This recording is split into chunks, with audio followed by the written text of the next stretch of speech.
নমস্কার বন্ধুরা, নিবেদিতাস কিচেনে আপনাদের সকলকে অনেক স্বাগত জানাই। আশা করি আমার সকল বন্ধুরা খুবই ভালো আছেন। আমিও ভালো আছি বন্ধুরা। আজকে নিবেদিতাস কিচেনে দারুণ একটা রেসিপির সাথে উপস্থিত হয়েছি।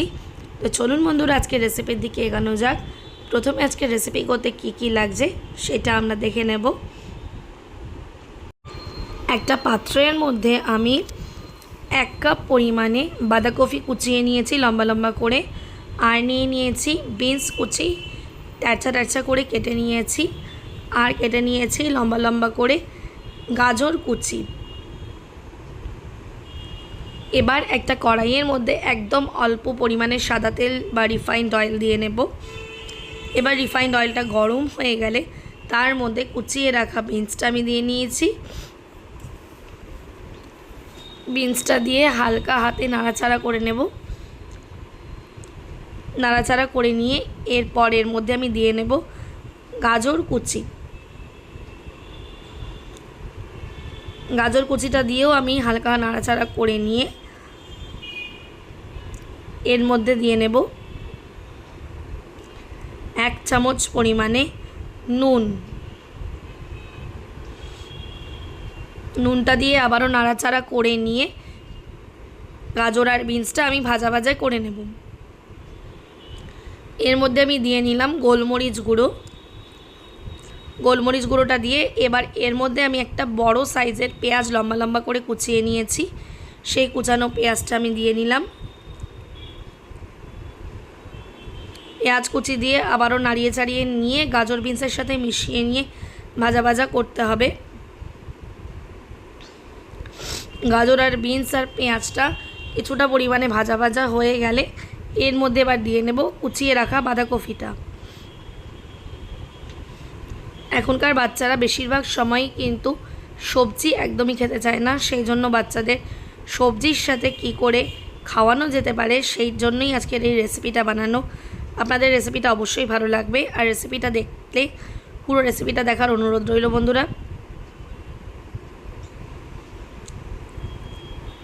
আবারও বাঁধাকপি দিয়ে ভালো করে নাড়িয়ে চাড়িয়ে নিয়ে বাঁধাকপি, গাজর, বিনস, পেঁয়াজটা খুব ভালো করে ভাজা ভাজা করে নেব।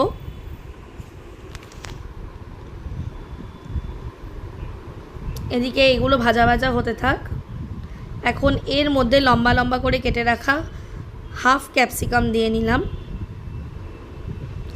চেষ্টা করেছি সমস্ত রকমের সবজিগুলো দেওয়ারই, যাতে সব রকমের সবজিগুলোই খাওয়া যায়।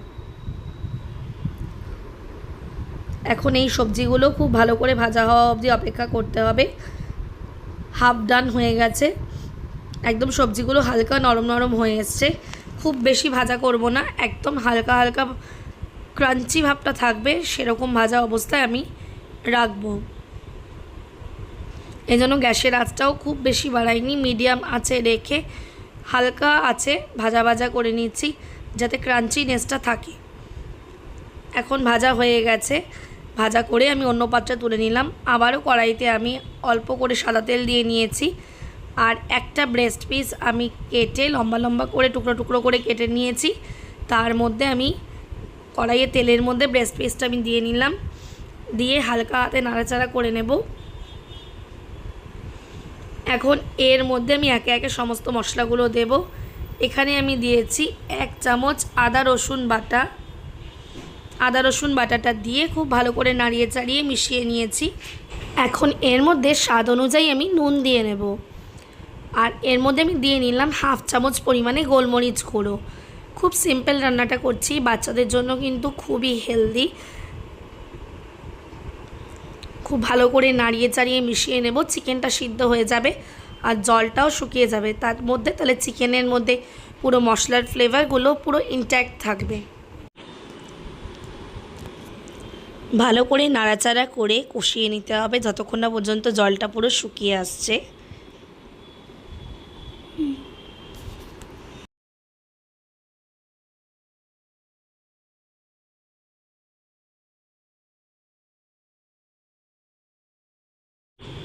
জল শুকিয়ে তেল বেরিয়ে আসলেই বুঝবেন যে চিকেনটা ভাজা ভাজা হয়ে গেছে।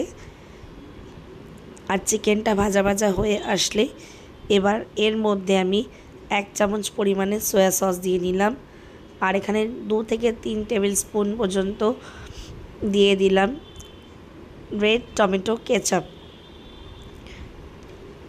কেচাপ আর সয়া সস দিয়ে খুব ভালো করে মিশিয়ে নিয়ে নাড়াচাড়া করে নেব চিকেনটাকে। এবার এর মধ্যে ভেজে রাখা গাজর, বিনস, ক্যাপসিকাম, বাঁধাকপি, পেঁয়াজ, রসুন সব দিয়ে ভালো করে নাড়াচাড়া করে নেব। আর গ্যাসটা মিডিয়াম আঁচে রেখে খুব ভালো করে মিশিয়ে নিতে হবে চিকেনের সাথে। তাহলে অন্য সবজিগুলোর মধ্যেও হালকা সসটা টস হয়ে যাবে, খুব সহজেই মিশে যাবে।